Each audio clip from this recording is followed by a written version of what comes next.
A blessed day to everyone. I am Alyssa Sandon and welcome again to day 221 of 365 Daily Devotion with Bible Character Edition. And today is July 9, 2026. And yung title ng devotion natin ito ngayon is Why Does God Hate Corruption? And for our character, proceed na tayo kay Prophet Micah. And si Prophet Micah, siya nga ay kasabayan ni Prophet Isaiah. And he rebuked and prophesied in the northern kingdom hanggang sa ito nga ay nag-fall na under sa Assyria. And sino ba si Prophet Micah? Yung pangalan niya, ibig sabihin nito, who is like Yahweh. Micah means who is like Yahweh.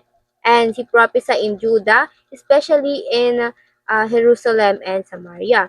So yung Samaria is part ng Northern Kingdom. And yung main message ng Book of Micah is God judges covenant rebellion but promises restoration through the coming messianic king. So ang messianic king ito ay si Jesus Christ. So nagprophesy sila 700 years ago bago dumating at ipinanganak si Jesus Christ. And for our scripture for today, ito ay mababasa natin sa Micah chapter 2, verse 1 to 2. And it says, What sorrow awaits you who lie awake at night, thinking up evil plans. You raise at dawn and hurry to carry them out, simply because you have the power to do so. So, ito ay pinapatungkulan sa mga taong with authority, yung mga nasa posisyon, yung mga leaders na nagiging corrupt, yung sila mismo, yung nag-iisip ng masama sa kanilang kapwa. Katulad nito sa verse 2 sinabi, When you want a piece of land, you find a way to seize it. When you want someone's house, you take it by fraud and violence. You cheat a man of his property, stealing his family inheritance. Ito yung ginagawa ng mga tao during this time. And even up to our times, nangyayari pa rin naman ito. Kaya nga sa ating katuruan, bakit nga ba ang Diyos galit sa corruption? Unang-una na rito, it is because corruption exploit the weak. Pinapahirapan nito lalo yung mahihirap, lalo ng mga corrupt people. Corrupt people sila yung mga sugapa sa pag-iimbak ng mga earthly things.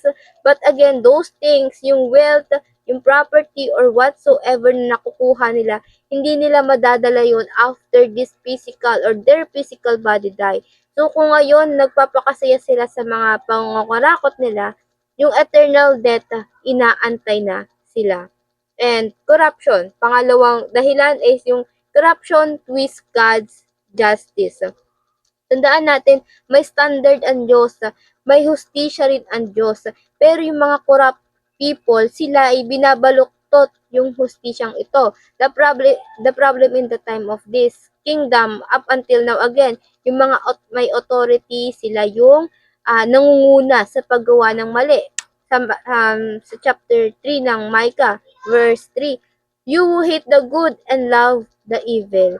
Kayo, gusto nyo yung mga gusto, kinaiinisan nyo yung mabubuti at ginugusto nyo yung masasama.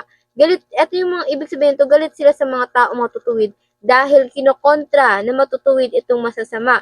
Kaya sabi rin ng Panginoon sa atin na magpakatatag tayo sapagkat nakikita niya kung paano tayo tinatrato ng tao sa paggawa natin ng mabuti. Vengeance is in the Lord's hand. Hindi mo kailangan gantihan yung tao kung ikaw gumawa ka ng mabuti at sinuklian ka ng masama. Palagay mo na lang ito sa Panginoon. Kasi again, is in the Lord's hand. And pangatlo, bakit galit ang Diyos sa corruption? It is because corruption turns leadership into personal gain. Lahat tayo inatasan ng Panginoon na maging leader. Hindi man sa malalaking bagay, pero even at the small things, small situation, or small organization man yan, pinagkatiwalaan tayo ng Panginoon. Yung leadership position na pinagkatiwalaan ng Panginoon na nagkakaroon ng personal gain yung tao. Kasi ang Diyos tinawag tayo lead to serve. And ang nangyayari kasi sa corruption, yung leading naging lead to be served. Kaysa tayo yung nagsiservisyo, tayo ang siniservisyohan ng ibang tao. Nagkakaroon tayo ng personal gain. And para sa ating application, at paano ba nga dapat natin ito i-apply sa ating mga buhay? Number one, believe that God is actively exposing corruption. Hindi tumitigil ang Diyos. Hindi mo man makita ngayon o bukas yung pagkilos ng Diyos. Again, God is actively exposing corruption. Whenever corruption it is, sa politika man yan, sa business man yan, sa family man yan, or sa school, or whatsoever, never to be involved. Dahil masasama tayo sa pag-expose ng Panginoon. Walang lihim ang may tatago natin sa Kanya. And you do it in private, then the Lord will expose you in public. Mas nakakahiya iyon. And pangalawa, be part of the solution, not the problem. Kahit nasan ka pa, gagamitin ka ng Panginoon para sa pagbabago. Yung situation mo ngayon, yung place mo ngayon, hindi yan isang aksidenteng nariyan ka. Ang Diyos, inilagay ka dyan para maging isang ilaw at asin. And so the Lord will also remove you in a place where you no longer need to serve. Perhaps the purpose already fulfilled. Kaya huwag tayong magtaka kung bakit sa magulong sitwasyon, sa magulong lugar ay nandun tayo. Marahil ginagamit tayo doon ng Diyos para maging isang solusyon, hindi para dagdagan ang pagiging problema. And pangatlo, be a person of integrity who cannot be bought with money. Hindi dapat tayo nabibili ng pera, hindi tayo nadadala ng pera. Be a Christian na ang prinsipyo ay hindi nabibili. Be a Christian na hindi natatakpan ang mata ng pera. Malaki man ito, maliit, gaano man kahalaga ito. Time will come, may tukso talaga sa ating mga buhay. Pero mawawala ito, malalampasan naman natin ito sa laki ng biyayang ating Panginoong Hesus. Kaya lagi natin ipanalangin ang kanyang mabuting paggabay sa atin. Yung grace ng Lord sa atin, lalo na sa gitna ng temptation. And temptation, hindi natin kailangan i-resist ito, kundi inuutusan tayo ng Panginoon na mag-flee. Takbuhan natin ito, hindi natin kailangan na mag-stay into the temptation, kundi kailangan natin takbuhan ito. And now, for our reflection, have there been times when your principle were challenged by a price?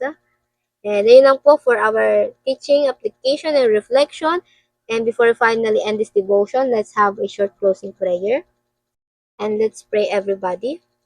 Heavenly Father, thank you for being all-knowing God, Lord God, na nakikita mo even the hidden corruption, Lord God. Lord, we know, Lord God, na i-expose mo to in your perfect time, Lord God. Help us, Lord, na manangan sa inyo, magtiwala sa inyo na there is a time, Lord God, na even the injustice prevail in this earth, Lord God, ay mangyayari pa rin, Panginoon, ang inyong plano, Panginoon, ang pag-uusga sa mga taong tapat at hindi tapat sa inyo, Panginoon.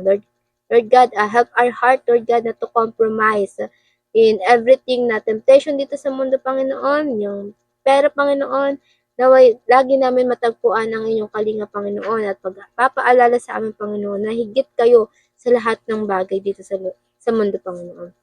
Panginoon, ikaw naman palagi manguna sa amin. Tulungan mo ang aming mga puso. Give us wisdom, Lord God, to discern what is not good in your eyes, Lord God, what is not pleasing in your eyes, Lord God. Lord, help us and guide us. Whatever it is, Lord, manguna ka at madakila ng sa bawat gawaing aming ginagawa, Panginoon. May your name be lifted high, Lord God, in our life. In Jesus' name I prayed. Amen and amen and amen. At ayun na po, I hope marami tayong natutunan at matututunan pa. And I pray na sama-sama sana tayo lumago para sa Panginoon. See you again tomorrow for our devotion. Have a nice day ahead and God bless.